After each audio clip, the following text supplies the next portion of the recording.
This episode of Broken Bones and Bullshit is sponsored by Ozcan Rule.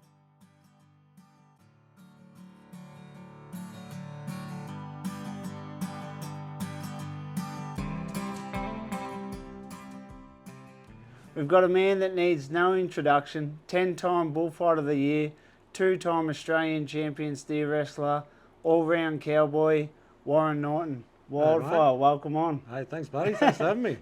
So, let's start from the beginning. How did the rodeo start for yourself? Oh, mate, I was just grew up in the Kimberleys of WA. My parents used to run big cattle stations up there, and places up there like 1 million acres. So it's sort of isolated all the time, and like doing school, we done School of the Air. Yeah, wow. You know, like back in the 80s, and so we sort of went from that, and Sort of had to make your own fun there. so I sort of, and then sort of, got, 8, 10-year-old, and the old man sort of got out of the stations a bit and went into contract bull catching and mustering and that sort of thing. So it's a good way to grow up. Yeah.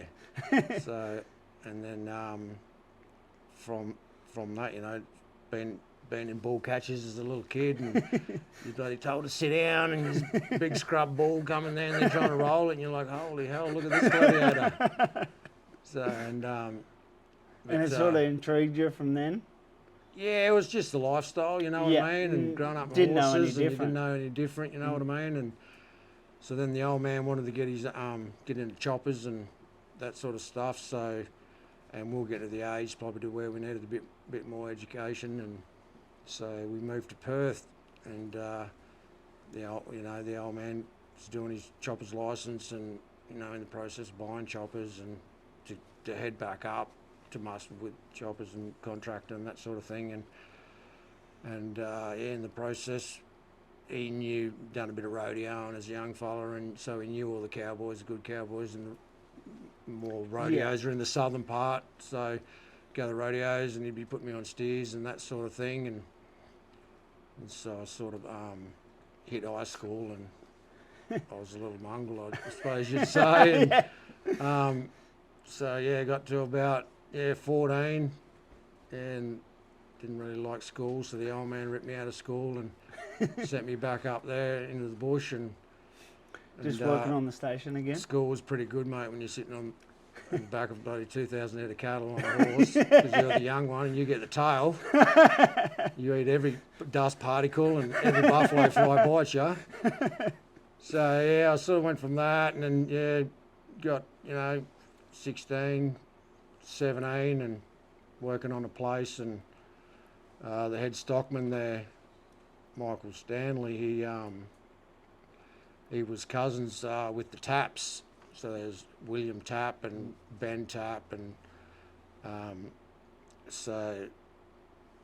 Daniel Tapp, he was a bit of the wild one, and him and Chris Pollard were like your bullfighters, and they were riding bulls and saddle bronc riding and that sort of thing. And so fellas you sort of looked up to back then? Yeah, but going back to when the old man took me to there's a indoor rodeo in Perth called Brigadoon, and you must just want to go there, have a couple of beers with the boys, and so, but anyways, when I was there was this bullfighter, Richard Bailey, and he was, pretty handy, and he used to get this, they make the dummy horse up around them with the fake legs, so it looks like they're riding a horse, and then, so he strutted in the arena. I can still remember it, it's clear as day, and this, bull bucked out and went down the other end of the arena, big cockhorn bull, and anyways, he says to the announcer, "Hey, what are you doing?" He's like, "Me show jumping horse." Show jumping horse? This is a rodeo, mate. Like, get it out of here. He's like, no, I'll show you how it jumps. He's like, how are you going to show me how it jumps? Well, he just takes off galloping. This bull comes at him 100 mile an hour, and he just jumps straight over it. Oh, wow. Anyways, going back, 17-year-old, and, meet this Daniel Tapp and that, and I'm like, well, I wouldn't mind getting into it with you, you know what I mean? So, well, they used to ride the bulls and bullfight and that, and a lot of the rodeos up there, just your camp draft, rodeo, state, run a few Brahmins in for the Yeah, bull yeah. ride, you know what I mean? Like they're not bucking bulls, and Yeah, nothing sort of so bad. you know they'd be out there barefoot and running around them and doing their old thing, you know what I mean? And Yeah. just hanging around them, and so I started getting on few bulls, few paddock bulls at the rodeos, and playing up as 17-year-old. Full of courage. Yeah, so just started doing all that with them, and the Gill brothers, Malcolm and Eddie, they'd sort of do Mataranka rodeo, obviously on their way up to Darwin and that, and so they're bucking bulls. Mm. You know what I mean? Young, no different. Yeah, I'll get on. So I remember getting on this bull Outback. I always... Even I've heard of Outback. Yeah, I run every time I see Malcolm, I'm like, how mug it was. And anyways, got on, it's jumped out, turned back, threw me off, jumped all over me, squashed me head. I still got a lump in my throat, looks like I've got 2 Adam's apples. Tore me ball sack. Done some fair damage on me. But anyways, yeah, cut a long story short, I was working on another place, and so I met my daughter's mum up there, and she was from over this way, you know what I mean? So obviously young, dumb, just, we was just sort of headed out. I was probably about 18, going on 19, headed over this way, and we ended up at Maxwell, just the other side of Kempsey there on the mid-north coast, and there's, Maxwell Rodeo was coming up, and thought, we're going there. And, I had a bit of a bullfighting gear from up the territory, like, just went to the rodeo, and John Scott used to run a 5-star rodeo company. He's got Kundabung up there where they run the Australasian bull riding titles. So, anyways, just headed to the rodeo with the missus and watching the bull ride, and like there's only one bullfighter out there. So I've hit him up, listen, you can I have a run? Yeah, you need a hand. He's like, nah, you're right, bud. Like, anyways, John used to have this bull, Devil Dancer his name was, big tall bull, and he was pretty hot. And he's smoked old mate. And he's back. And I'm like, he don't need a hand.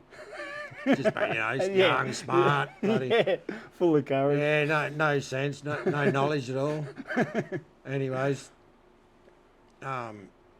Johnny's obviously must have said to him, like, what are we going to do? Like, can't continue. He's like, well, that young fella over there hit me up, said he wanted to have a run. So they've come over and said, you got your gear? Yep. Up to the car. Grab your gear. You know what I mean? It's no gear, it's just a Larry shirt, pair of shorts, footy socks, and, right, jumped out there, had a bit of a dig, didn't do, got the balls off the arena, picked the ropes up, done, did you know what I mean? Well, anyways, and that's where it all started. Yeah, just from that. So, little did I know, Brad Scott, one of the best bull riders in the country, you know what I mean, and one of the best teachers of bull riding in the country. So they always have practice days, or Tuesday, Wednesday, whatever else. So they're like, well, come step around out. a few.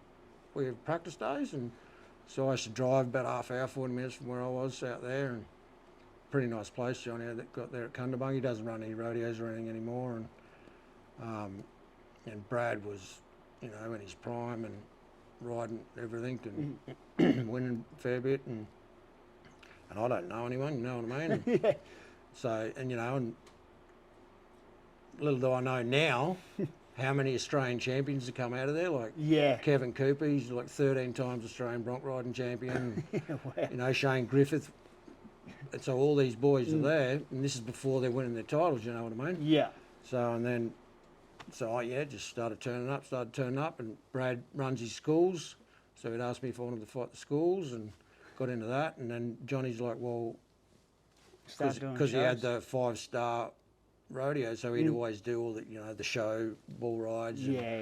Plus he was a contractor, so then he used to contract bulls to, the Australian Professional Bull Riders Association and that sort of stuff, and so I just started doing them. And that was before the CBR?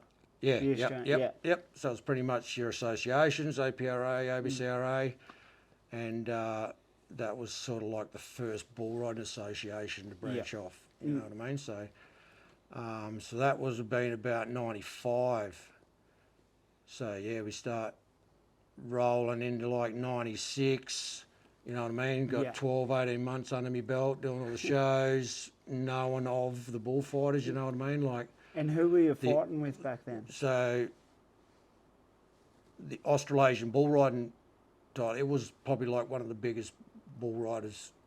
Bull rides, richest bull rides, like there's like $3 to $5 grand up, you know what I mean? Wow. And so all the boys, what Mount Isa is, yeah, so all the boys used to go there, you know what I mean? You know, you had Al Southern, Lindsay Friend, Brandy, Steve Jack Thorne, Woodall, and that would have been that era. You know what I mean? So I was probably about 19 and that then, and like there was no rules on age limit when you can get on, you know what I mean? So I didn't know them at the time, you know what I mean, at the start, but you know, you got like a 14 to 16-year-olds, Ben Jones, Jace O'Hearn, you know, like all them young boys, Stephen Clark, the Upwood brothers, all them boys sort of, so you gradually sort of get to know each other and getting down, you know, I'm sort of getting to these smaller shows and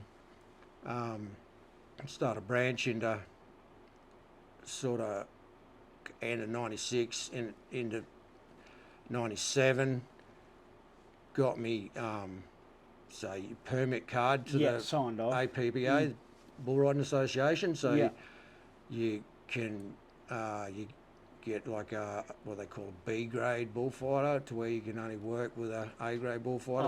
And at the time, you know, which was Brett Wilson, Tekka Wilson, and Mick Gray was still fighting bulls then, and Dave Hallam was at the end of his them sort of, you know, and so yeah, I just started doing them, and coming through 97, come to the finals, and they asked me if I wanted to do the finals because I got my card.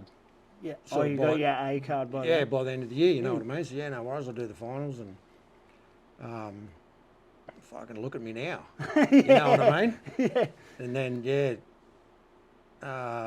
there's this bull, Pat McCampbell. Sorry, not Pat McCampbell. Ballistic of Pat Campbell's. Yeah. He was a poly bull, brindle, bit of baldy face on him, and he was quick.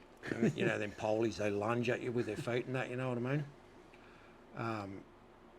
So I sort of, went a step one way and had my ankle out, and he lunged and broke my ankle. At the finals? Yeah. So, and I'm sort of got my daughter was just born then, and then started going through a separation. Yeah. So I'm my own broken ankle, have to drive the old HQU dome, you know what I mean? So that sort of put me out for a while. I got my ankle plated up and pinned up, and then rolling in, you know, a few months later, a bit of rehab and got back fit again and back into the 98 season. And during all that going on, did you ever waver that that wasn't what you wanted to do, or that? Nah, because that's just from them pictures as a kid, you know what I mean? And that's the path I wanted to take, and I wanted to be a bullfighter. And I'll get to it. I'll finish that story later with this Richard Bailey jumping that bull with that horse on. So then rolling into 98, I started, moved down south here and started branching off into the southern zone, the bushy shows, you know what I mean, doing a few of them, but still committed to the Bull Riding Association. Yeah, they were your main ones. And you had know a free what I mean? weekend. So, because I've always been loyal, you know what I mean? And John and Brad Scott, like, I owe them everything. They started me. John was the best to me, you know what I mean? Like, all the time, he'd give you something, like, he'd give me a Kubra hat. I've still got it to this day. Oh, cool. You know, 25, 30 years later, still hanging on my hat rack. You know what I mean? And, but going into 98, starting to pick it up, and Darryl Diefenbach, which has just been introduced into the Hall of Fame, into the PRCA. Oh, cool. You know what I mean? He's like your APRA Bullfighter of the Year, and he's going to the States. Well, he was running a bullfighting school in conjunction with Brad's bull riding school. So Brad's like, fuck, you should do it. I'm like, yeah, bloody oath, no worries. And like, I give him credit because he showed me how to fight bulls. Yeah, you know the what I mean? correct way. How to show fakes, how to do your step throughs, how to draw. Don't go too early. They'll cut you off, and you know, just your basic stuff. And is that all the stuff you're teaching your schools you use now? Yeah. Is it the same? Yeah, and Deefy would get us out there fighting bulls, stepping around them, fighting them. Because if you can fight a bull, when someone's in trouble or hung up, you know what to do. You can. There's no issues. You're not running in there. You know what I mean? And that was probably the best thing I did. So then, Deefy went to the States, and then I started getting a bit more confidence and started pushing. And then I ended up winning the bullfighting title in the APBA in '98. So the end of the year, you know what I mean? Time the finals roll around. Got that done. And then just after that, Lance Kelly, he was like the rough stock king. He was winning bull riding, bareback riding titles, and all the all rounds and the bushies, and he was running the bull riding school at Cootamundra, and I was living down this way. He said, "Oh, can you step around them for me?" So I was running a bit late, and I just got there, got my gear on, and so Brad used to sponsor me because he got squashed and jumped on when he was in the States, and got the your llama vest and that I was on over there. Well, Brad was designing the Australian vest, cool. The bull llama vest. So we had the bull llama company, and so I got him to design me a vest because the leather bit hot. So I got him to put gauze, still the same padding, but gauze so I could breathe a bit more. And I left because I was late, didn't grab my vest. First bull out, bull jumps out, turns back, throws the rider in the air. As I'm coming in, the rider lands on me and bows me over. The bull come around and smashed me, popped all the ribs off me back, collapsed me lungs in the ambo. She was an effort, that. How long did that bail you out for? Oh, a while. Yeah. Like, a good 3 or 4 months, and you're still tender. And in that process, I met my wife, Jody, and she was the young, breakaway and steering, decorating, barrel racing, and because I was going to these bushy shows, I got a 18-month-old daughter. Getting out of a car, putting my bullfighting gear on, wheeling my daughter in the pram over to the ambulance tents because it's the safest point, you know what I mean? So I don't know anyone to look after her. So I'd wheel her up there next to the ambo and say, "Oh, can I just leave her here for a minute?" Jump the fence, fight the round of bulls, and then come straight back to her, you know what I mean? So anyways, I've met her, and we sort of kicked it off a fair bit and started getting down the road, and so I sort of 99 to, I think CBR might have started 99, 2000, somewhere there. And Troy Thorne and Leanne were, Steve Thorne, and Leanne was sort of running it with Doug Vickers.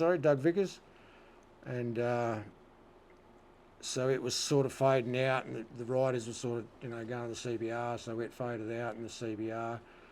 So I just sort of ventured with Jody to the bushes, you know what I mean? So I was getting a few bushy jobs, and so about 99, and then, I started meeting a few time event cowboys, Norm Bushell, and my mate Joe Birch, he lives up in Tamworth. We were living together, and we were young, go out on the piss and then end up at Norm's. Or we'd be out there ground working his team roping efforts. So started ground working cattle and that, and so started getting into a bit of steer wrestling and that sort of thing, and still fighting bulls. So I was only be fighting bulls, and then I'd go run down the other end, do steer wrestling. So so started. So, and especially in the southern zone, like now there's not many rodeos, but back then there'd be 30, 35 rodeos down this way. Yeah, wow. Like you could just do this area and make the finals. To where now you can't. You've got to venture north. Yeah. If you want to make the finals, you know and what I mean? chase the big ones. Yeah. So I was, won, the Southern Zone bullfighting title. I'd have a little deal for that, and then I won the Southern Zone steer wrestling rookie in 2000, and then started, because of me bullfighting, committees started drawing me further, you know what I mean? So, and started meeting, your better steer wrestlers, you know, Cameron Glass, Vern McVicker, Stewie, you know, and all the boy, Greg Fruin. Greg Fruin was like, you know, 5 times Australian steer wrestling champion, and so I started getting mounted on their horses and that sort of thing, and so yeah, I just was. But I've always wanted to be a bullfighter. Yeah. I always have and always still, you know, and all the rough stock boys would be like, "What are you doing? You're slimy timey." You know what I mean? I'm like, I'm a bullfighter, just filling in time, boys. Right? But it got to that point where I started picking it up. So then, 2001, I win my first bushy bullfighting title, and the rookie steer wrestler in the same year. So I went to the finals. Fought the bulls at the finals. And steer wrestled. Yeah, and won the Australian title. Yeah. So, anyways, in 2001. I got invited to the Sydney show, so it was awesome to go there. You know what I mean? Yeah, it's still a big deal now. Yeah, it's two weeks of it. You get paid to go there for 2 weeks, do about an hour's work, you know, with the rodeo and have a party and whatever else. And I met Brendan Allen. So, and I didn't really know the boys much. I sort of seen him down this way, and he won a bushy bull riding title. And yeah, we just kicked it off. You know, and we're best mates, and we know everything about each other. You know what I mean? Over the years, and he ended up winning the bushy bullfighting title.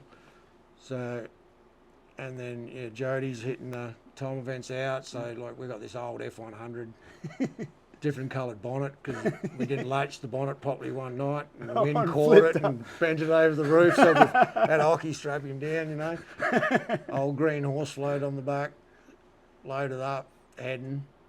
And I'm like, well, I'm fighting bulls as long as the bullfighting bag's in. I don't care what's on it, you know what I mean? So next minute, you know, I've got 3 or 4 of her mates in there, and it just becomes them riding the horses. And I started steer wrestling off Jody steering the Great Norse, and so roll, you know, 2002, I win the bullfighting title again. And then, so coming into 2003, me and Brendo are like, well, we're going to America, like, let's go. He's like, yeah, right. Brendo was sort of more focused on his bull riding. Like, he'd fight bulls, get his bull run up last at most rodeos, and then he'd be like, you right, was it? Yeah, I got you, bud. Like, yeah. He'd run, pull his jeans boots on, fucking pull the rope on, get out there and flog it. I'd run in, take it away from him, and we'd get off, you know what I mean? So, yeah, we went to the States and went over there. And who was your first point of contact when you got over there? Did you have someone there already? Well, the boys were already over there. There was, you know, Brett Hanrahan and a few other boys were over there, and they sort of had a shack, you know, and somewhere to go to, because you're going through customs, you've got to have an address and sort of stuff, and we're just winging it. You know what I mean? There's a few of us, Steve Oddie, there's a few boys, I'll name them as we go, and yeah, so they're sort of riding bulls, and I'm just winging it. Grant Wells was there. I didn't know Wellesley at the time. So I'm just travelling around with him, you know what I mean? Because as a bullfighter, you're not going to get a start unless you get a contact, you know what I mean? So Donnie Gay runs Mesquite Pro Rodeo over there, and it was sort of like if you nothing really else to go to, the boys would go there, you know, for a quick get on a bull, and you know, you're going to Fort Worth, and Cowtown, and Billy Bob's, just getting on one, you know what I mean? You might win $300 or $400, but it's just getting on bulls. So anyways, right, I'll end up steer wrestling. Yeah, right, I was bloody. So I just hunted around, hitting a few yanks up, like, you know, from Australia, any chance to get a mount on your horse? And they're like, no, mate, I'll butt over there. Mounts his horse up, yeah, no worries, went and seen him, yeah, bud, no worries. So anyways, there's this big 6-foot bloke out the front, big water chew in the back, and I'm standing out the front there. He's spitting on the ground, looking at me like, what are you going to do, you little whippet? Like, you know what I mean? So anyways, Wellesley's got his chaps on, because steer wrestling bull riding. So Wellesley's got his chaps on, boots and spurs. He's like, I'll get your steer out, was I? Yeah, no worries, bud. So I've got on this horse, just kicked in the guts, caught this cow, and it's just kicked. Ended up winning the rodeo. Oh, wow. Yeah. Well, I remember throwing the steer down, looking back at the box, and he's his chaps flapping because he's just, yeah. So anyways, and then we jogged down. Paul Wellesley's rope, he gets on the bull, he wins the bull ride. I'm out the front jumping down. Yeah, Wellesley. So yeah, it was pretty cool. And so after Deefy left, David Back, he would have to be the funniest man I know. Jack, they call him, David Jack Back. He was a really good bullfighter. He won the APRA Bullfighter of the Year. Like Deefy left, 99, 2000 or something. So he's over there as well. And so just a heap of us from different, you know what I mean? Like areas, and you're meeting different. So yeah, and you just, Brendo ended up breaking his elbow and getting operated on, and ended up getting staph in his arm, and he had to come home.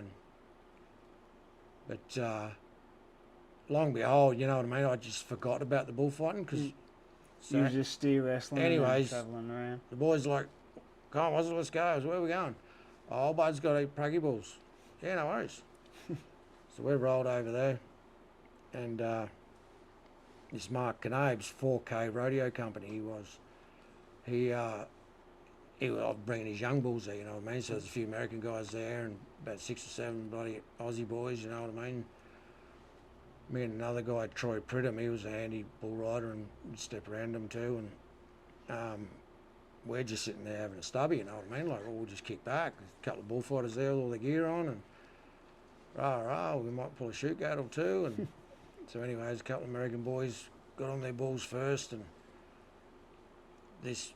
like they're plumber bulls over there, you know what I mean? Yeah. Like they're bred bulls. We're used to, like Pat Speedy, sale yard bull that's been taught to buck, you know what I mean? So anyway, the nice looking bulls. Well, this first bull's jumped out, got it on, and just wedged on, mate. Well, the bullfighters have beat the bull rider to the fence and flogged the bull rider. I've just looked at Pridham, said, look, when these other boys get on, we'll step out there. And so anyways, and all the time, these boys are just getting hooked. We're barefoot in a pair of board shorts with a stubby in the hand pulling gates. So I think Steve Oddie was getting on, or one of the boys, Brett Enran or someone, and I said to the boys, listen, don't mind if we take a break and get these boys, you know. They're like looking us up and down. Yeah, no worries. So anyways, getting it on. We still got the can in the hand. Run in there, grab it by the horn, hang on to it. Righto, get off him, take it away, come back.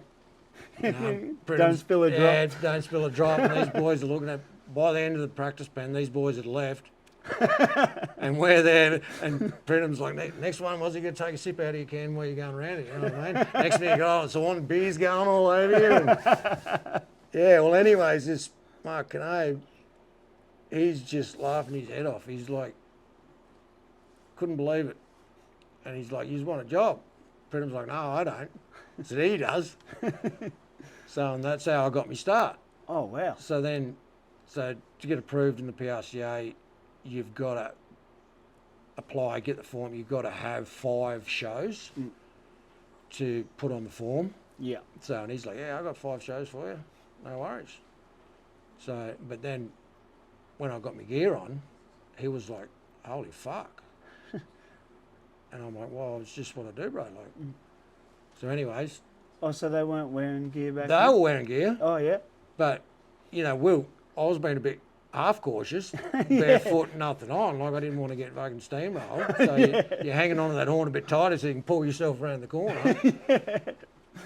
So anyways, yeah, he's given me these shows and I went and done them. And the last one was in Bossier City in Louisiana. Steve Oddie come with me, he got on there, and Luke Collard, he was another Aussie guy, he met us there. He won a Bushy title as well when he come home, and he won the bull ride there that night actually. And so when you get reviewed from the PRCA, they'll just send a reviewer out. Oh, to watch the show. To one of them. You won't know which one. So I'm out there just doing my thing, you know what I mean? I remember this one, and we're used to the old bit of a scrubber, to where they're a bit more, you grab that horn, they'll push across and try and cut you off a little bit. Well, this bull's picked me up, mate, plowed me all the way back in the catch pen, or Mark's jumping the fence trying to get it off me, or the other bullfighters are on the fucking fence.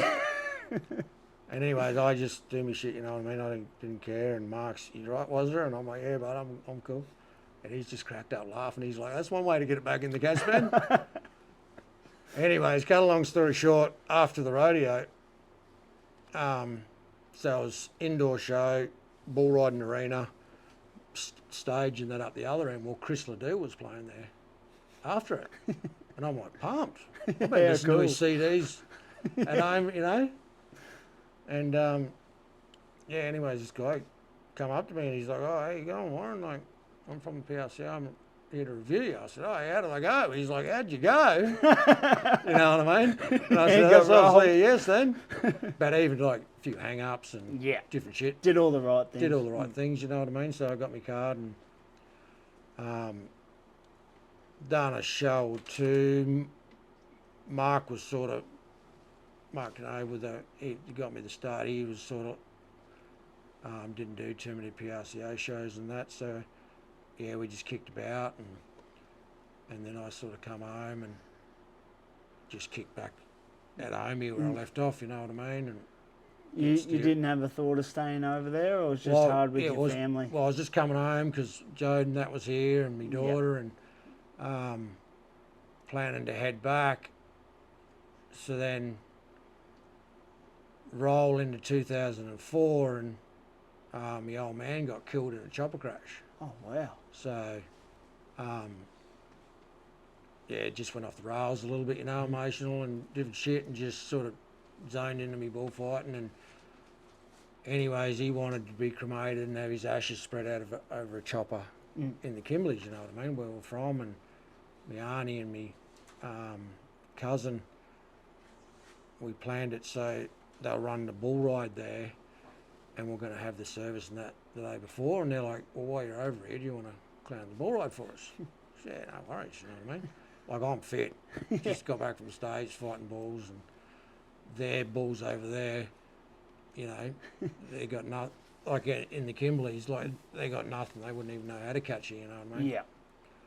And so anyways, going back to when I was young with this Richard Bailey with his bull. Yeah, jumping. When I turn up to the rodeo, I'm clowning with this Richard Bailey. Oh, cool. So as a kid, seeing that, you know Done what I mean? Full circle. So the whole emotional shit with the old man and that, and then seeing that, and I just, you know, done my thing, and he was sort of getting to the end of his career anyways, you know what I mean? So he didn't do nothing because I'd done it all. Yeah. And anyways, at the end of it, you know, we got changed and kicked back having a beer, and he's like, I haven't seen you since you're about this big.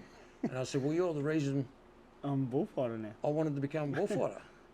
And he said, yeah, he said, I might have been good. He said, but you're fucking good. Yeah, cool. You know what I mean? So there's them little encouragement rewards through life that you get. Yeah, you would have been 10 foot tall after hearing that from someone. Yeah. So, like, within that time frame too, I'm starting to rope calves and team rope and do a few other things, different things. So rolling into 2004, 2005, I sort of start hooking up with Matt and Stephen Mapp, and they're sort of young, pretty, you know, wanting to be team ropers, and they were riding bulls, and so me and Steve started roping together, and me and Joel Mansell's a good mate of mine. He's won a couple of all-round titles now, and calf roping titles and that sort of shit, and fucking hell of a hand with the horse. And so I started hooking up with them boys, and Brendo wins the bullfighting title in 2004, you know what I mean? And so he started venturing off to the PBR. So by then the CBR's fading out, and Dunny's taken over, because Dunny's won his world title, and he's obviously got the PBR into Australia and started all that. So he started venturing off a bit, doing them.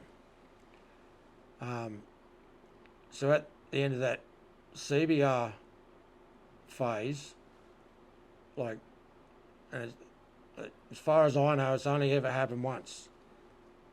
The rider and the bull getting knocked out at the same time. Brendo got on tidal wave at Wagga at this CBR, and it's pulled him as it was this big red Brahma, Poly Brahma, has pulled him. He's headbutted the bull. Both of them are just. Oh, well, the bull's knocked out, and he was knocked out. So. What a show. Yeah. So Brendo started. He must have a hard head. Oh, he's a tough man. He's one tough critter. You couldn't kill him. So yeah, he was sort of venturing off there, but coming back. So, and we were partners 12 years or something, mate. You know what I mean? And we still have people coming up to us saying, well, they're the two best bullfighters I've ever seen. And yous were switching back and forth because we just titles? knew, but we just knew where to be with each other. You know what I mean? If I'd get the didn't head, have to he'd think hang you up. would be there. Not, other bullfighters.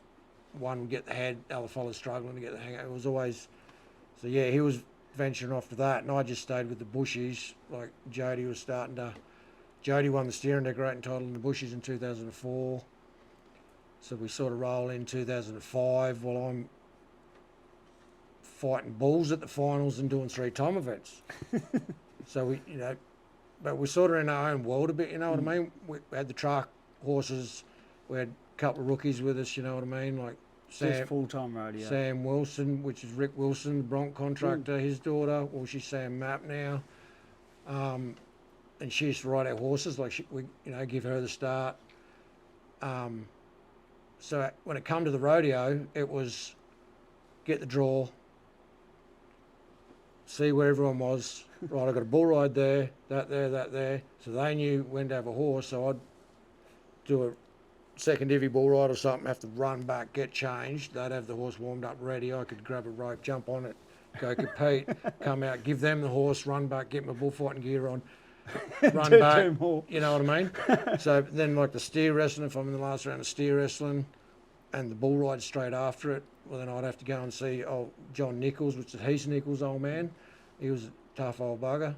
He loved me though because I showed him the respect, and I'd go up and see him and say, John, listen, but the bull ride straight after it, I'm down near the end, can you get my steer a bit closer to the front? Yeah. So give me a little bit more time to get my gear on. Yeah, no worries, was I? So, yeah, I'd steer wrestle. So, and then, the Hayes horse. Yeah. The Hayes that catches the steer wrestling horse, well, I'd just skin, get me bullfighting gear on. And Hayes would take your horse back to Jody or Sam or someone, you know what I mean? And then they'd just take it, and then I'd just do the bull ride. Time I'd done the bull ride, they'd have horses fixed up and that sort of stuff. And so I still hold the fastest time in the steer wrestling in the bushies. It's like wow. 3 flat, 3.01 it is or something. And I didn't even know. You're too busy trying to fit everything in. Ran, caught the cow, threw it down, jumped up, ran to the chutes, out the back, getting the bullfighting gear on. And they're like, well, this is a new Australian record in the bushes, you know what I mean? I think it's a 2.8 or something in the pros. And it still stands to this day. You know what I mean? So you don't even have time to absorb anything. Yeah, you're on to the next one. I'm getting my gear on, taking a deep breath. Righto, let's go and tackle these gladiators, you know what I mean? So, and then that's how it was for ages, you know what I mean? Roll in 2007, win the bullfighting title and the steer wrestling title, and then roll into 2008, I win the bullfighting title and the all-round.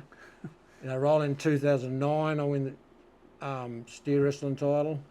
So this went on for years. Yeah, awesome. And everyone knew me for that, you know what I mean? Because I was just flat all the time.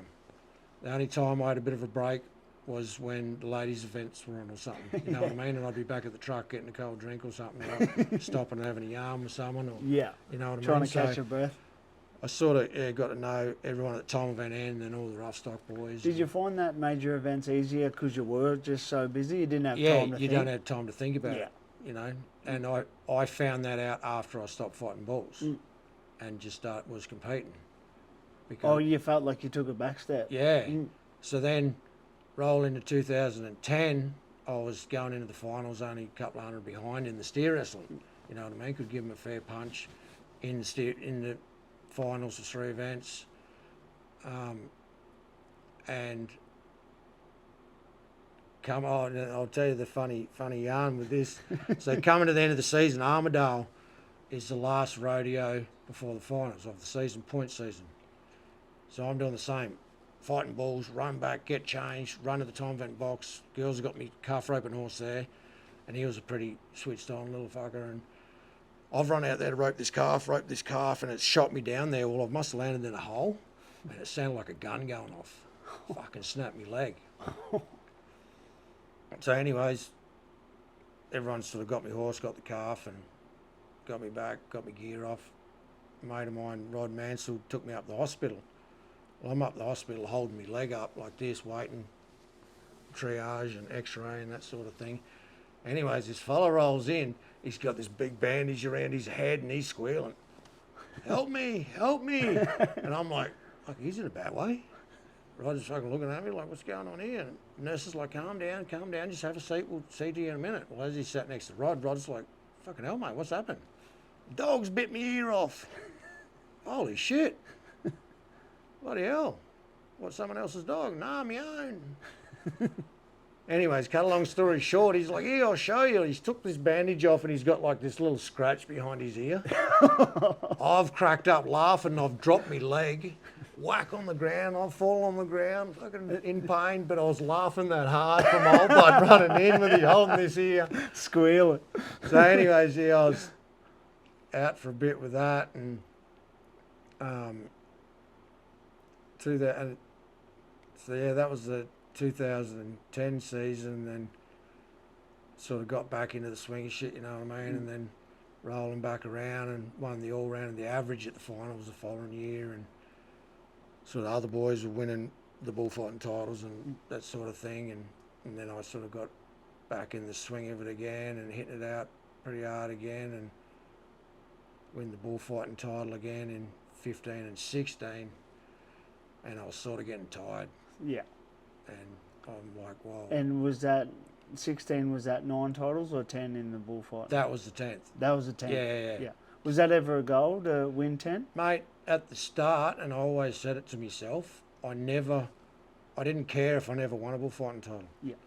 I just wanted to be remembered as a good bullfighter. Yeah. You know what I mean? Because that's what I loved. Mm. You know, I knew cattle. I could read the leads they were on. You know what I mean? You know, I'd always get smashed before. Yeah, you know, because especially in the open bull ride. But along the way, you know what I mean? Like going back, like I'm probably about the only bullfighter that's nearly been drowned in an arena. I was up with Eddie and Malcolm Gill up at Upper Horton, and that had about 3 inches of rain the night before. So out the front of the catch pen was just this massive puddle. It was probably, you know, foot, not quite a foot fucking deep. Well, Gavin, you know what Eddie and Malcolm's bulls are like. They're honky and hot. Like, I can't remember the bull's name. And yeah, this Gav Tickle got on it and it sort of threw him off. I made a pass through to pick it up, take it away from me. It's got its horn under me and lifted me in there and drove me into the water. But every time I went to lift my head out of the water, it would plough me back in there. By the end of it, I'm fucking trying to claw me way back swimming. out. Got mud all over me. Yeah, so I've had some funny experiences when you look back on it. And, you know what I mean? And how long did he try to keep you down there for? Oh, well, it felt like an eternity. I was trying to get up for some air, you know. But, you know, within that period as well, you know what I mean? I'd drawn off and, you know, Russell Green used to run that international thing down at the Rod Raver Arena, and I used to do that, and Whittlesea Pro and a few pros and a few for Gary. But along the way, you know what I mean, I helped all the bullfighters, got them their starts. You know, Danny Swaddling, he was a bronc rider, bullfighter, helped him out a bunch, and, you know, I was obviously a bit of an idol to him, and he ventured off to the pros and won a pro bullfighting title and was riding broncs as well. And, you know, other guys, Jockbone Langdon, you know, he's won 4 or 5 bullfighting titles and 3 steer wrestling titles, and you know what I mean. So I've paved the way for them, and but you know, I've always helped. You know what I mean. I was never the too good for you. You know what I mean. It was always anyone that wants to listen. Anyone wanted the thing, you know. And I used to always have promotion cards, and I'd give them kids and helping them out, because you know what I mean. Yeah. You got to pave the way for the next generation. 10, 11-year-old kid just sees this bullfighter just get smashed, and next minute he's walking past. You know, they're just looking at you. I'd come back and give them a card, you know what I mean? And, you know, and I've had further down the years, I've had people come up to me and tell me their story, what they remember as a kid, you know what I mean? And yeah, that's cool. So, and like Happy and Jared Gill, they, like all the boys, if you want to test yourself, you go and get on their bulls. I brought a bit of memorabilia in just of Cooper Insanity.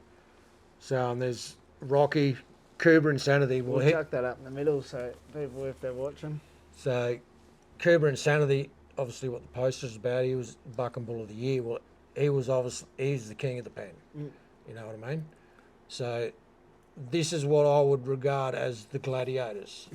You know what I mean? Like when you were going out into the Colosseum, you had to hump up, riding and fighting. You know what I mean? So you got Pulp Fiction, Freckles Brown, Slazenger. I've always kept it because I love them bulls, especially Pulp Fiction. So him and Freckles Brown were stablemates. I think Jared was telling me he used to have to travel them together. They'd fret a bit without each other. Pulp Fiction was probably a tad hotter, but they're all hot. Like so. Anyways, that Quandiella one year, the boys had to cart me to the shower. Like, there's no scores that day. So there's other bulls as well. You know what I mean? You had like La Bamba, like they're like the Bambi bloodline. So there was all. You know, they always had good bulls. And anyways, Brett Henrihan was getting on Pulp Fiction. And jumped, and he used to always go out a few and get it on, but he'd drift. Yeah. And dropped him. One of well guys. Yeah, but drifting away, you know what I mean? Dropped him in the well, hit him in the back of the head and knocked him out. But he's drifted away and then stopped and looked, and like, you know, they're coming. So I'm thinking to myself, I can't pick him up and run. So as he started coming, I just grabbed Bretto and just covered his head. And, well, this thing is just give it to me. Right, and you know our vest, they got the Velcro. Yeah. So adjustable, but also if they get their horn under there, you won't get carted around the bloody octagon. Yeah, it would just open up. Well, he's tore everything off me and towed me. Jeff Edwards, he was Australian champion bull rider too, and he was judging. I've got a photo at home, me getting smashed with no gear on. He's got the clipboard out, trying to do something, But, yeah, got a fair towel that day, but that was the end of it, you know what I mean? Like, you always, especially in the second divvy bull ride, you know what I mean? Them younger bulls, they're bit waspy, and they're probably a little bit easier to fight because they're a lot hotter. They're not thinking how to catch you. Where these boys... Yeah, they're the gladiators, you know what I mean? That's Achilles right there with 2 jousting sticks on his head. So, but yeah, always respected the bulls, and, you know, like we used to get paid by the committees a lot of the time, but you always, like, I was always old school, always taught, you work for the contractors, you know, and you knew with Happy and Jared and that you know, if the rider was free, leave the bulls alone. Yeah. You know, and we always respected that. And if you didn't, you'd certainly hear about it. You know what I mean? So I was always sort of regarded, they didn't have to tell me nothing. And because you'd always, just know bull rider getting on, you'd walk up, glance what hand he's riding with, look up the contractor. If he's not looking at you, stand back, let him do his thing, move in if he's in trouble or needs to get off, And, yeah, so we always where a lot of, and I think it comes from a lot of the younger bullfighters now don't come from the cattle background. Yeah, they don't know how to read They want cattle. to be a bullfighter, and it takes them twice as long. Yeah. You know what I mean? So. But you grew up with it, so Yeah. then you're getting cattle sense when you're so young. And sort of the old school to where you've worked for all these contractors, you know how each contractor works, you know what the do's, don'ts, you know what I mean? And after a few years, like, they knew they didn't have to say anything to me because I knew what was asked of me, you know what I mean? Yeah. And especially the open bulls, and you learn the open bulls, you know what they're going to do. They might be right there in the pen, they might jump out there a couple and get it on, you just got to know them, you know what I mean? And, but, yeah, and there's Maria Rodeo Company. They always had a few good bulls and worked for them for a lot of years. Ray Jeffries and Stag, and so, yeah, and I've done a trip over New Zealand and over there, and Shane Bird, he was a bull contractor over there and bullfighter. And fighting bulls over there for him? Doing there over there. And what year was it that you hung up the bullfighting? 2016, I won the title. Yep. And I was like, do I keep going and have the bulls in me? Or end on your terms? And plus, like, I had my son Chance, and so I could still doing my time events and, you know, little whippersnapper bloody snapping at your heels and swinging a rope, and sort of he's 12 now, and, you know, he's riding and roping good, and he won the Southern Zone Junior All-Round Cowboy last year. So I'm sort of stepping to the point, like, I'll keep going so he can become a champion, you know what I mean? Yeah. I might be able to do him a few times, and I had a full shoulder reconstruction about 3 years ago and set me back a ways. But now, yeah, the last 12 months I've been hitting the gym again and feeling strong and starting to steer wrestle again and rope and working horses and giving him the opportunity to have a decent horse to rope off. And are you doing any bullfighting schools? I haven't since I finished. Yeah. You know what I mean? I still give a heap of advice, and yeah, you know, like Eric Richardson, he's won the Bushy title for the last 3 years or something, you know what I mean? I always stop and have a chat with him, and he always says, oh, how am I going? You just keep doing what you're doing, buddy. You're doing the right things. Yeah. Someone can tell you something 100 times. You're not going to learn it till you acknowledge it yourself. So if you just keep doing the same principles, you eventually figure it out. You're going to figure it out. And you get flogged enough times, it's just going to be more of an encourager. You know what I mean? But to be good, and like the point to where I've got to is because I was always working on it. You know what I mean? Yeah. Was it on your mind all the time? Yeah. Like, mate, I used to get woken up in my sleep from a bull flogging you. Like, you think about it that much, you start dreaming about it, and you know, and yeah, just little things you teach them. Like, you see a lot of bullfighters go in on hang-ups now. Yeah. Like, they'll run in straight away and grab the tail, and then fall off and not pull the tail. To where I'm just trying to teach them, if you just jump up there and lock your arm in under theirs. So if they're hung up, all you got to do is lift their elbow up to that point. It'll either pop out, and if it doesn't, you can pull the tail. But you can lock yourself on there. Yeah, you can go with them. It's just them little things that you learn along the way. And swinging back to what you said before about when you're so busy running both ends and doing it all, once you stopped the bullfighting and went, was it harder because you weren't as busy? Did you sort of feel like you took a back step with the steer wrestling, not doing as well? I wasn't as fit as I was, and wasn't doing as well. But within saying that, them next two generations before me are twice as fast. Yeah. And they're whooping your ass. You know what I mean? So, like when I started steer wrestling, and that start with, we'll steer wrestling, your Herefords and, Gary McPhee used to have a few Highlanders here and there, or you'd go north and you'd have the Shorthorns, and, like probably my favourite rodeo in the country is Mareeba. You know what I mean? So it's still that big, massive pen. Wild short-horn cattle, like you steer wrestle them, you don't take your eyes off them, because I have been thrown in there from them before, you know what I mean? But they're good cattle to steer wrestle, and I bet you everyone would have loved seeing that too, knowing you're a bullfighter and then the steer come back and lift you I up. was bullfighting at Mareeba 1 year there, and because they have the state of origin up there, and I was the captain of their state of origin team. Must have been 2008, and I ran this cow, and so it's big oval shape arena that way, big massive grandstands up there, and chutes are up here. The time event box runs across. Hayes has missed the Hayes a little bit, and time we've loped him around, I've ended up coming back this way because it's the origin. Right? You're not giving up. Like, you need to get that point for the team, you know what I mean?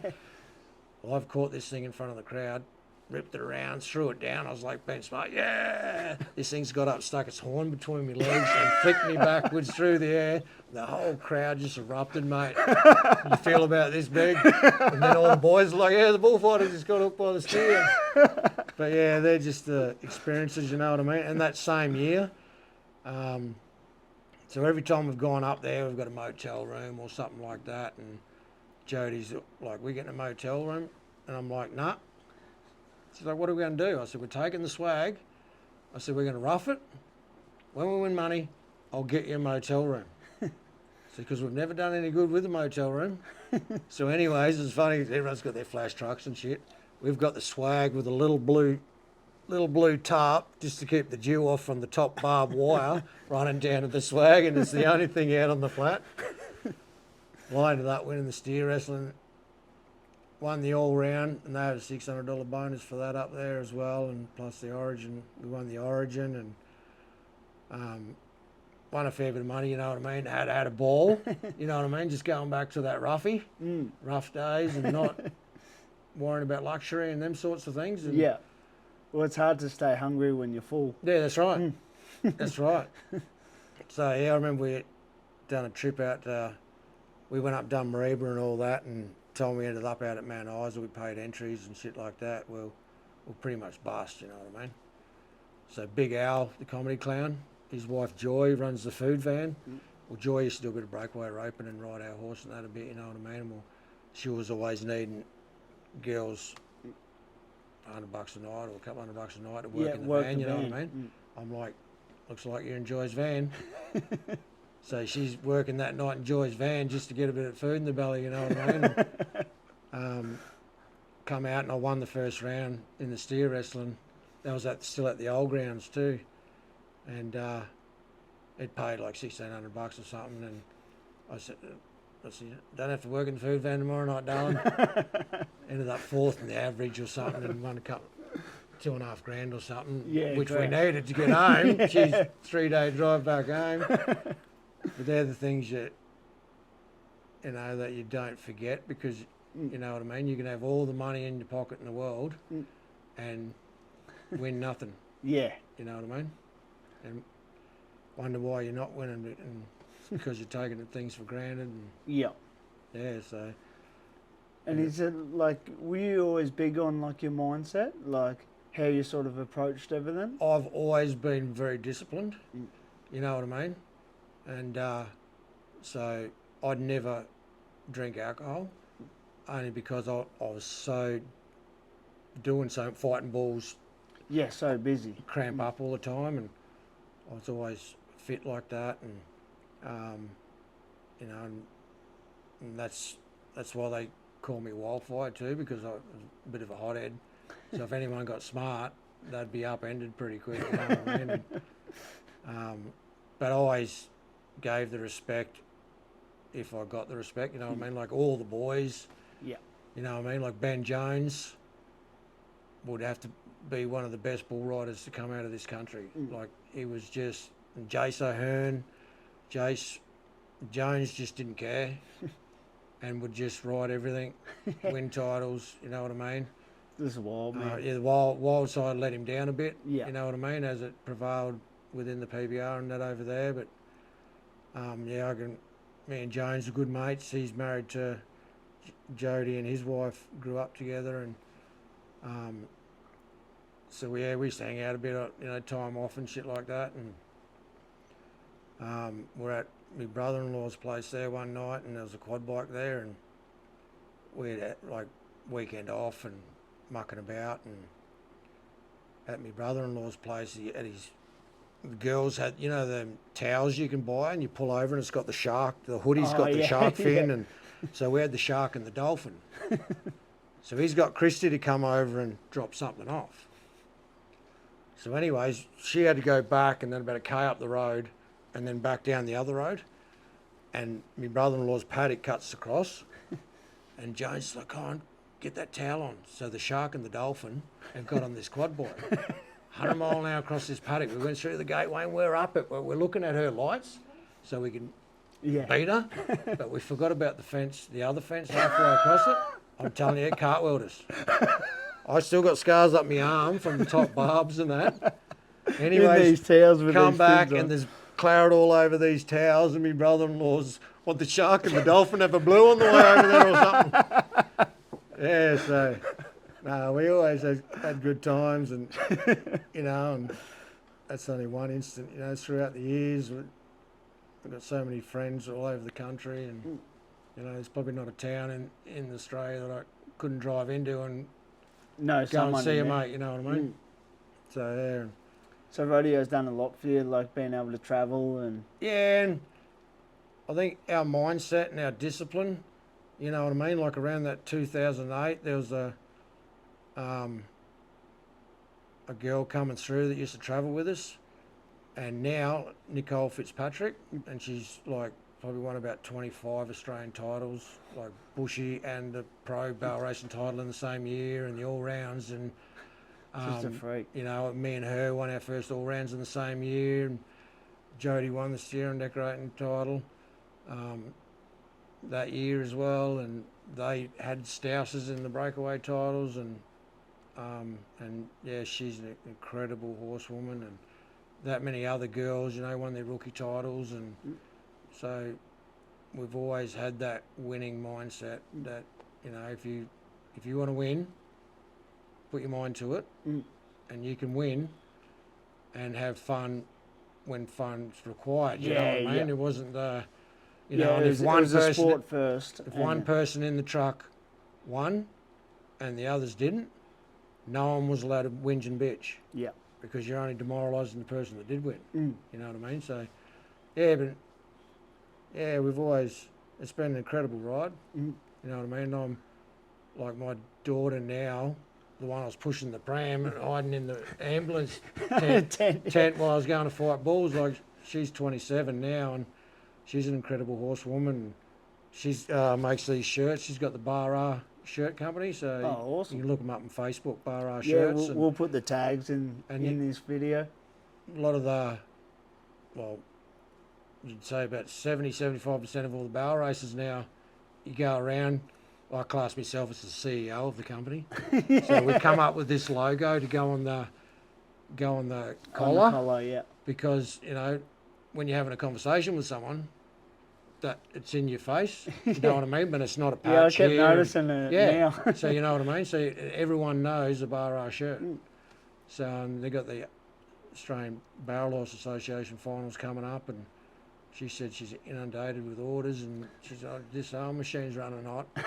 You know what I mean? So I just think it's incredible, and that's sort of my goal in life now, is to give them the opportunity. You know what I mean? Like Chance Norton, you want to remember that name, because in a few years' time, I'm going to put whatever I can in for him to do that. You know what I mean? So travel him around. And it's and I'll still compete for as long as I can. And trailing right back, did your old man rodeo? Oh, in WA, used to, when he was younger, he'd get on a few bulls and steer wrestle and that sort of stuff. So he sort of knew that boys he'd go and have a beer with and put me on a steer and, hang out. But never full travelled with No, not like I'm you did. the only one from our family that's gone this far or pushed it this far, you know what I mean? So none of my other siblings or anything like that. Had no interest. No, so it's just the way the great Lord it panned out, you know what I mean? From that cheeky little kid going up to that bullfighter and asking him, can I have a run? Yeah. And Now the chances of him getting hurt and me getting that opportunity with John and Brad Scott. Mm. You know what I mean? I've always, every title I've won, I've always credited it to them. Yeah. You know what I mean? Because, like, even on a practice day, like, you go to Cundabung, there's 5 chutes or 6 chutes each way, and then big old wooden secretaries box, and the race loops right back around. Like, you can fit 40 bulls. You know what I mean? So you've got a few boys there, they'll get on 2 or 3 each or whatever else, and he's still got the race full. And he'd be like, what are you doing with these bulls, was I? Like, flank them up. He'd put a flank on them, crack that gate, I'd stand out in the middle and fight them. And it would be good if they would allow it in Australia, having like the bullfighters only and that over here. Yeah, well, 99 might have been the last year I went to Mareeba. I was Graham Magero. Oh, so they used to do it? Yeah, yeah, but they won't allow it anymore. And yeah, Mareeba went to a protection clown competition then, like get like 8 bullfighters and you're working as a team, and at the end of the weekend they'd pick the winning team. The winning team and that sort of thing, but they're just back to hiring their bullfighters now. Yeah. And, it's sort of dropped off a little bit, like you might have noticed yourself. Like when I, coming through that early 2000s, like, mate, I was stepping around 30 to 40 open bulls. Of them grizzlies. Yeah. And then probably, 25 second divvy bulls. Yeah. You know what I mean? To where now, like, there's 5 to 10 open bull riders and no scores. Like, if you can hang on to down one south, now, sometimes there's only 2.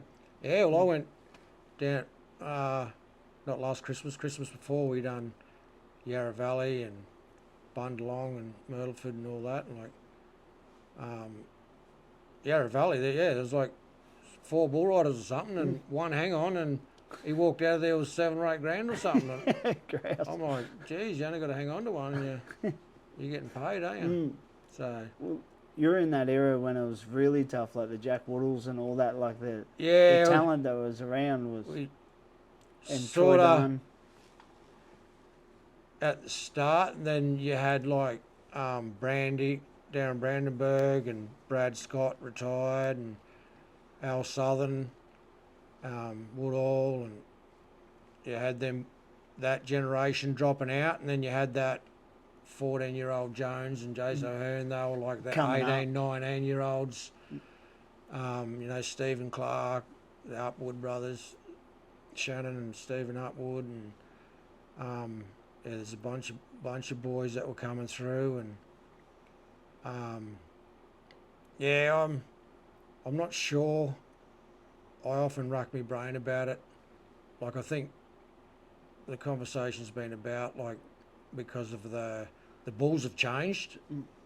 We're getting all the semen from overseas. In America, we're breeding bucking bulls, and maybe the financial difficulties more. It's costing a lot more now, and the cost of living, and we're probably a bit softer on our kids than what you and I were, our parents were on us. You know what I mean?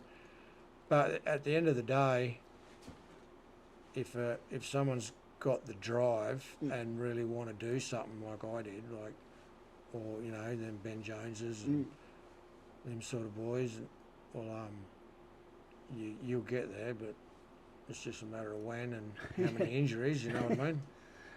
So I've racked my brain a little bit. Like, I thought about it a while ago, and then I've seen the PBR have started that teams thing.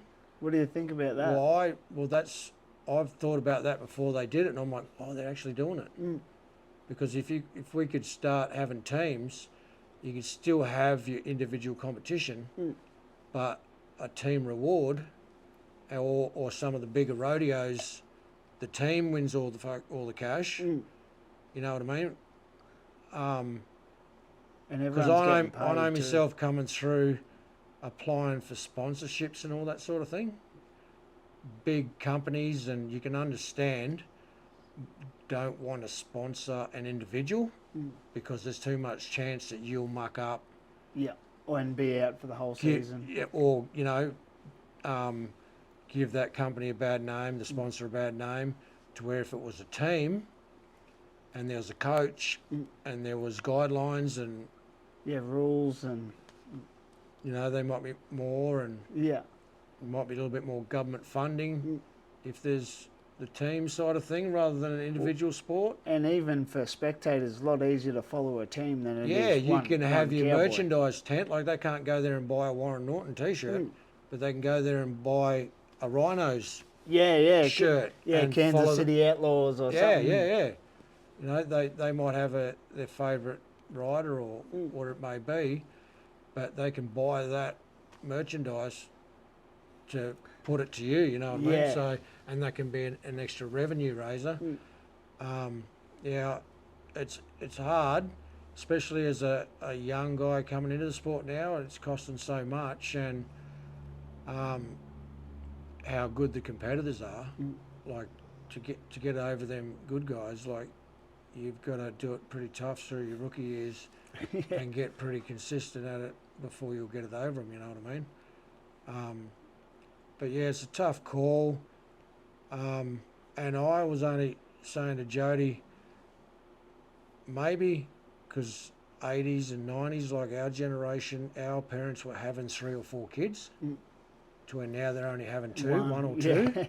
You know what I mean? So the actual rodeo families are getting smaller, so we're not having so many coming into the sport as well. Like, that can play another factor to it, but it's a difficult call. Like, I know they're trying to do development days and things like that, but the development day can give them the fundamentals, but it can't get them down the road.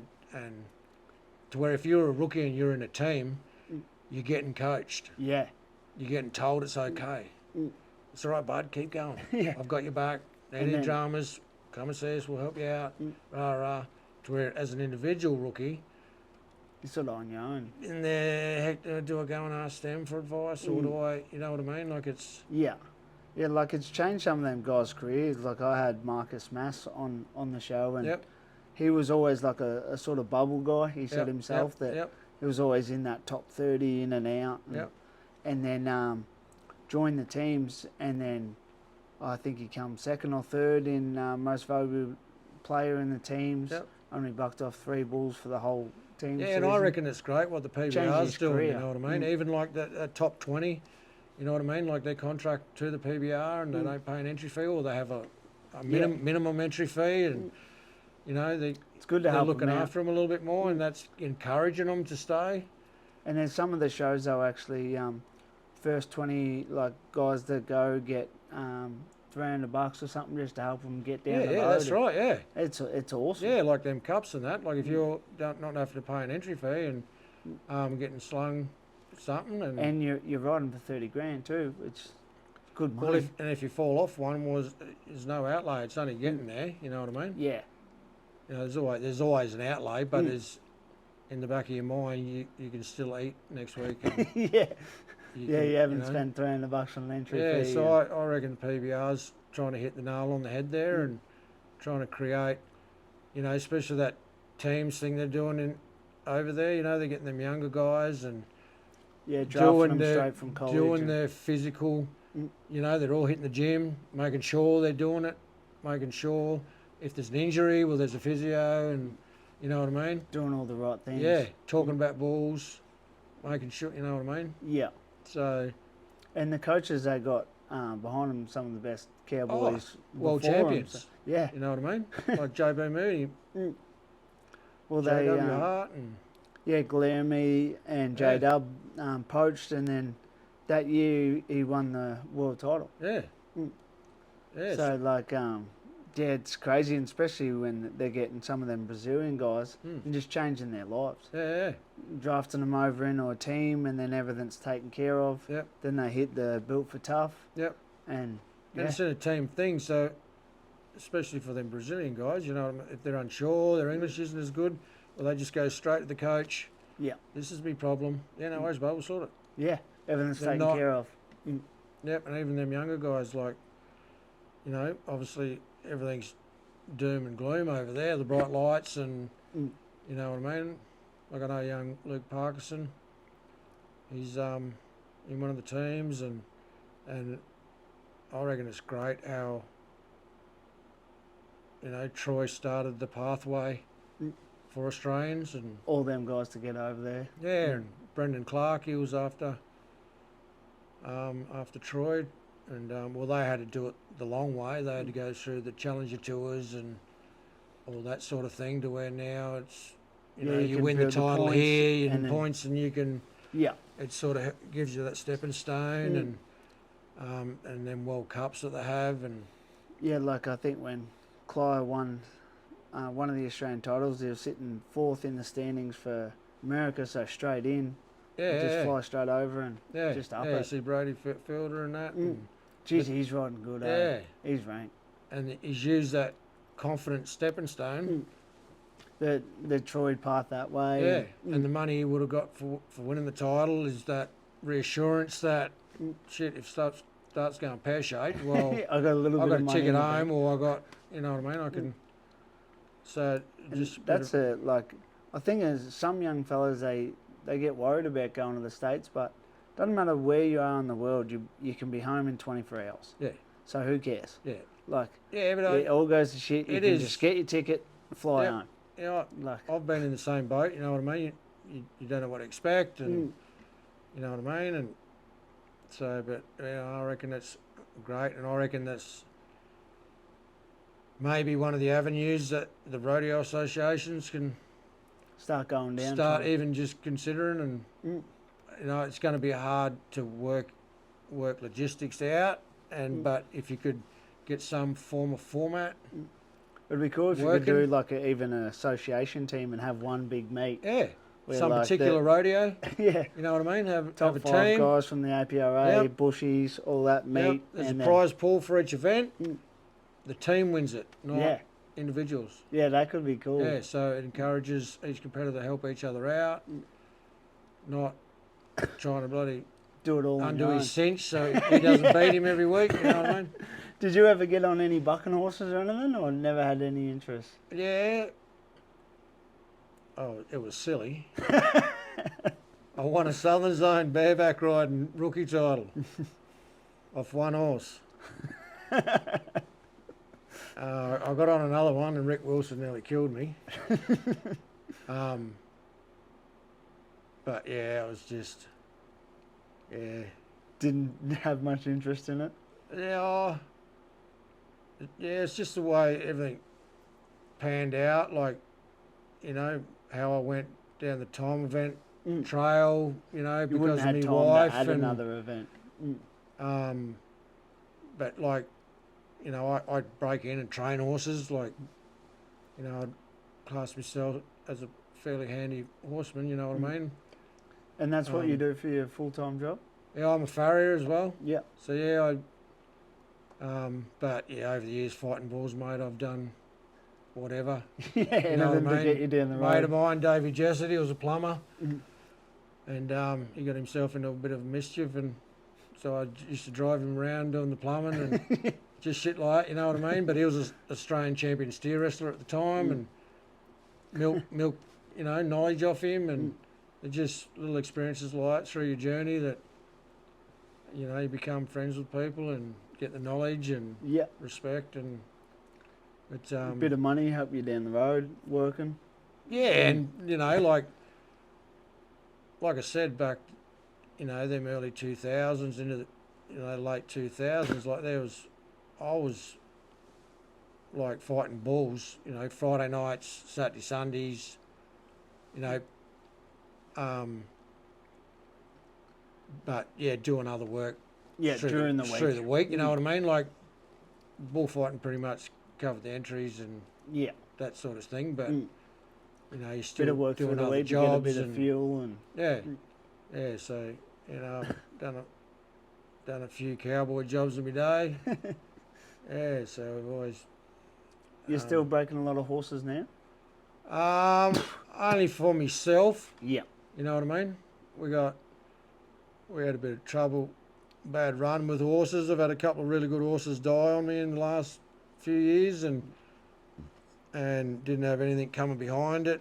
So you're sort of in that green sort of stage with horses, you know what I mean? They're not a seasoned winning horse, and you're trying to get horses for the kids and for yourself, and especially now, like the money's starting to get in the horses, so a fully trained horse to do what you need, probably worth too much money. And that sort of affects the time event end a little bit too. Like, you know, back in the early 2000s, where you could buy a pretty good horse 5 to 10 grand. Yeah. Where now it's 20 to 30. Yeah. You know what I mean? So how does the rookie yeah, unless you're training it yourself. To get a bank loan, buy the horse. So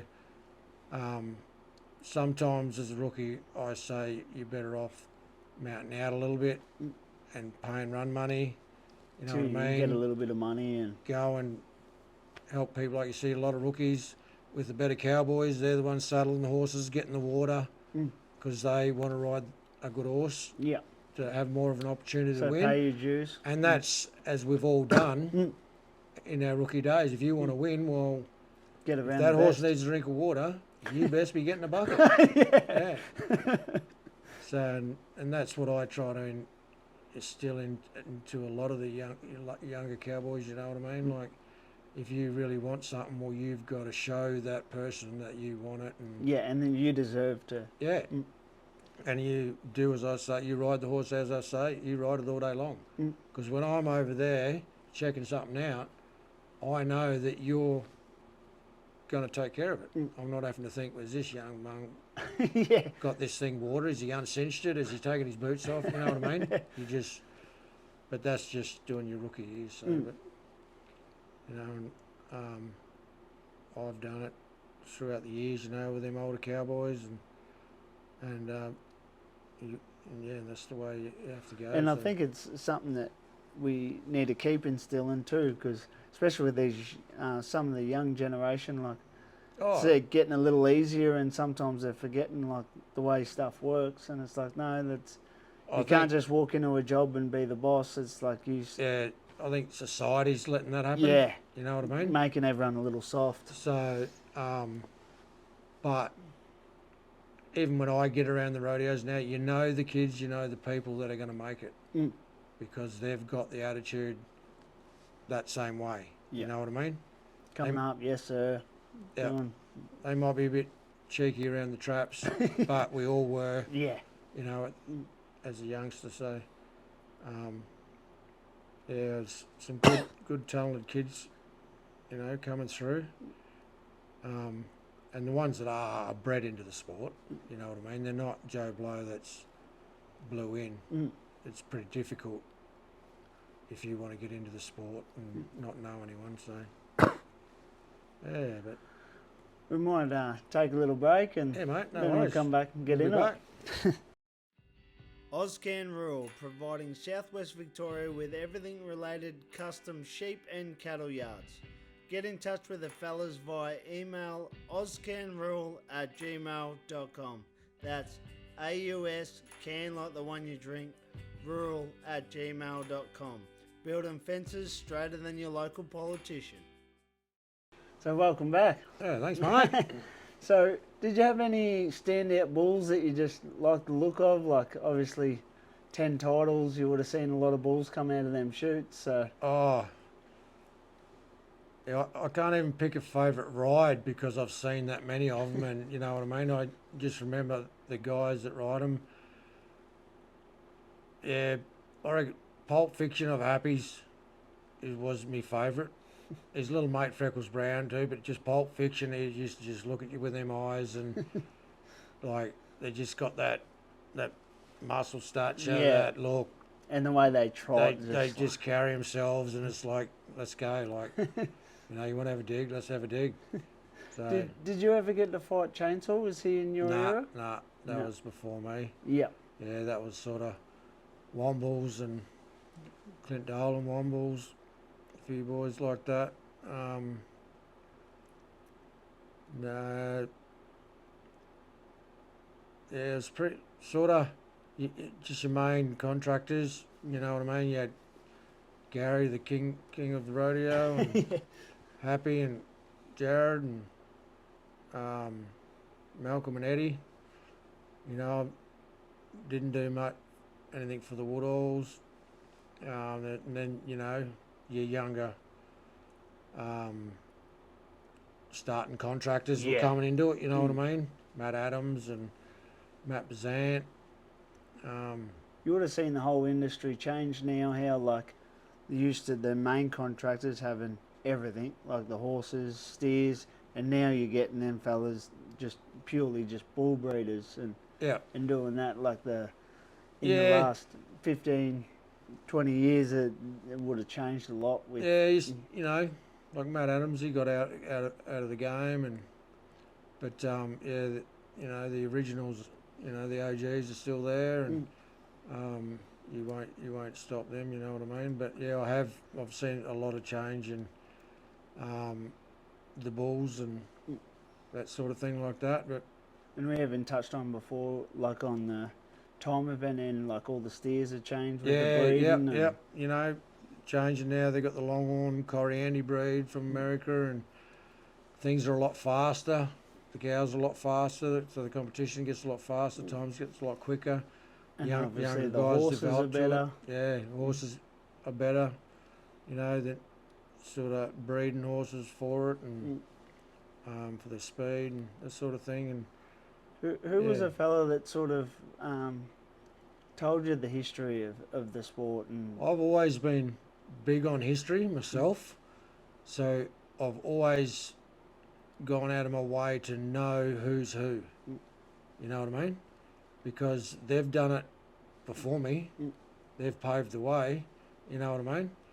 So I've got to get on board with the way things are, and obviously that's why I get the respect I do wherever I go, because I've shown it and given the respect, and you know, because there's guys, you know, that have won multiple titles beforehand. You know what I mean? And especially like steer wrestling. You know what I mean? Come close friends with Todd Hensley.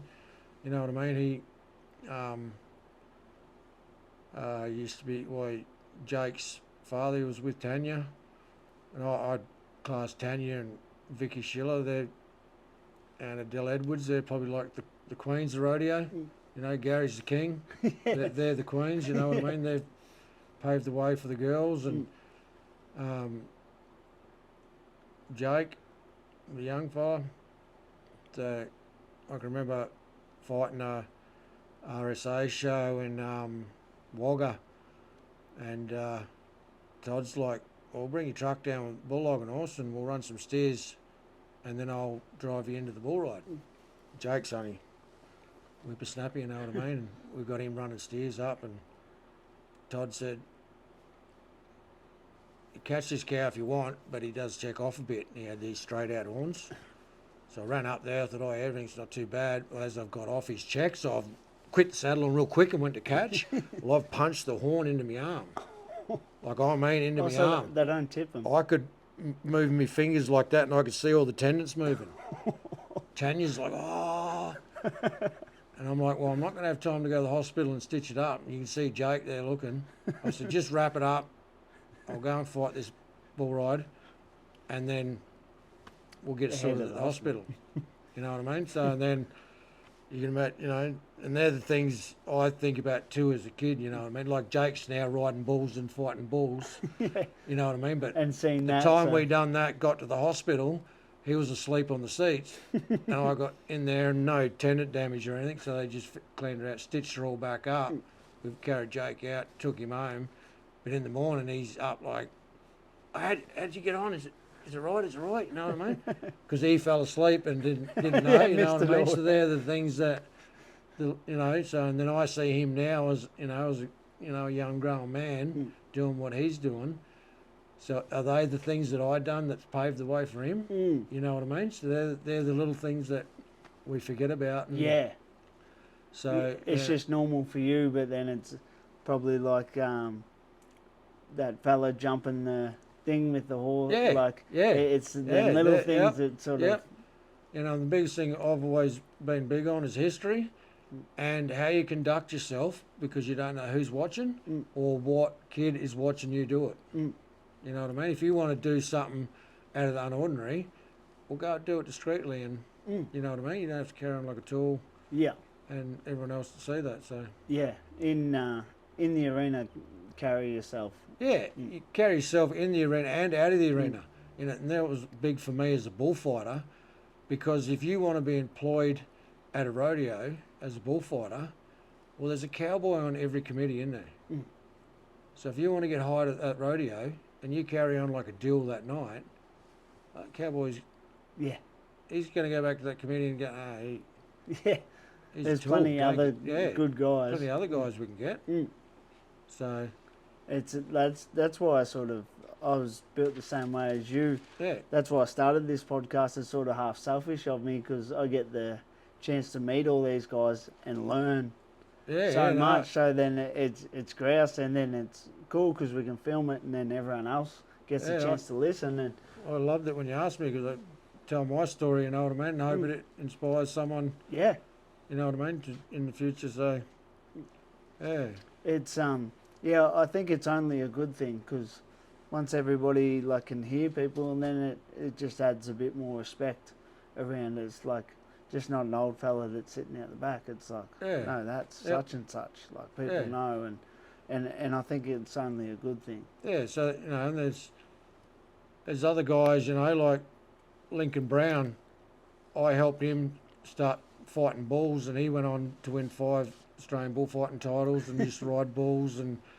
But whenever I need reassurance, they're the guys, they're the mates that I go to. Yeah. You know what I mean? Even though I've done what I've done for them, I still use them good guys. Yeah. To check back in on. Yeah, to reassure myself. You know what I mean? So with family and whatever else. So. And the long way down the road, you had a few sponsors that sort of helped you out? Yeah. Well, I mentioned my daughter's shirt company there earlier, but yeah, there's Hyde Suits, the compression suits for the horses. You know, they've always looked after me, but there's one sponsor, Steve Hurley from Tough Rock Products. That's good stuff. He's stuck by me through thick and thin, even because they make the human product as well as the horse product. And he's always, every time I've been injured or a horse is injured or something like that, he's gone far and beyond to make sure I've got it. And you know what I mean? They're not the sponsors that, you know, you're the one ringing them and asking them and that sort of thing. And he's a great guy, and it's a great product, and I'd recommend it to anyone, you know what I mean? Well, we had a young foal at home probably 4 years ago, hit the fence and from its chest, like cut and just opened it up.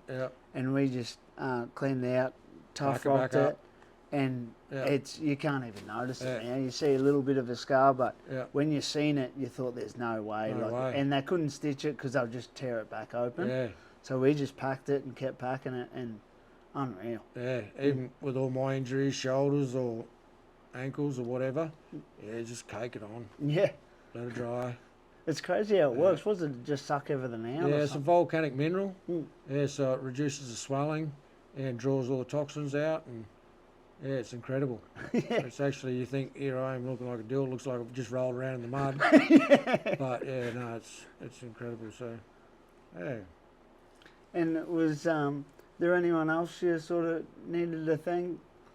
I just, like to thank the younger generation that's coming through, that's doing the right thing, you know what I mean? Like, there's some good ropers out there now, and good steer wrestlers, in Victoria. Aaron Buckler, great friend of mine. Georgie Capello.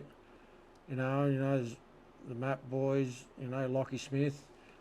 They're awesome ropers and a younger generation. But they're always wanting to help, or you know what I mean, doing path in the way for someone else. And there's a heap of mates out there, but we might be here all night. No, it's been great. Well, thank you very much for coming on. It's No been an worries. absolute pleasure. Thanks, mate. Thanks for having me. Yeah, if anyone wants to find any of the sponsors, they'll be all linked to the video. So check that out and see you next time.